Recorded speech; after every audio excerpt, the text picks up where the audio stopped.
एक शादीशुदा लड़की अपनी माँ के पास आई और कहा, मैं अपने शौहर को अब 1 मिनट बर्दाश्त नहीं कर सकती। रोज रोज के झगड़ों से मैं तंग आ गई हूँ। मेरा दिल करता है उसे मार दूं, लेकिन कानून से डर लगता है कि मेरी भी जिंदगी बर्बाद हो जाएगी। माँ ने कहा, ये कोई ऐसा मसला नहीं है, मैं तुम्हें एक जहर देती हूँ। ये आहिस्ता आहिस्ता काम करता है।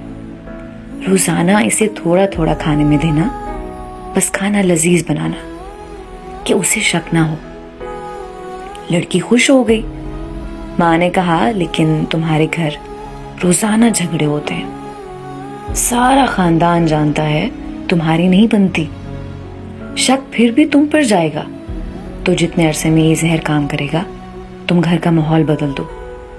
प्यारो मोहब्बत से रहो, घर में अमन और शांति बनाओ। बेचारा कुछ अरसे का मेहमान है, उस पर शक ना करो, बेजा फरमाइशें ना करो, खुद को बना संवार कर रखो, मीठी जुबान इस्तेमाल करो, ताकि ना शौहर को ना उसके खानदान को बाद में शक हो कि उसकी मौत की जिम्मेदार तुम हो।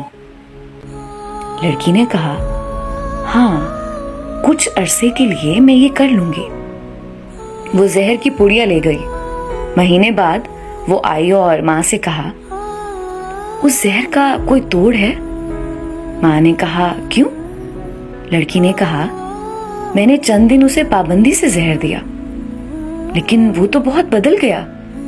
मेरा इतना ख्याल रखता है, मुझे इतनी मोहब्बत उसने दी कि मैं शर्मिंदा हो गई हूँ कि ये मैं क्या करने जा रही हूँ। माँ, मैं उसे चंद दिन जहर दे चुकी हूँ, अब क्या होगा?